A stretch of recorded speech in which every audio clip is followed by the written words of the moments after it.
Hi everyone, my name is Blake Bejarano, and today I'm going to show you how to connect a Linux terminal to a compute server in the CoCalc platform.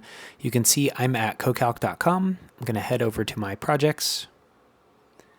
And now I can select the project that I'd like to work inside of or create a new one. I'm going to go ahead and click on my first project.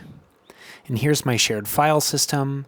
And if I would like to create a new terminal, I can head to the plus new button, and I'll name this example terminal. Now I can create the Linux terminal button here.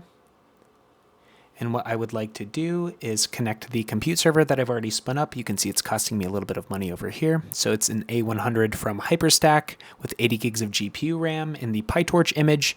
So what I'm going to do is click on server, locate the compute server that I'd like to run the terminal on, click on that.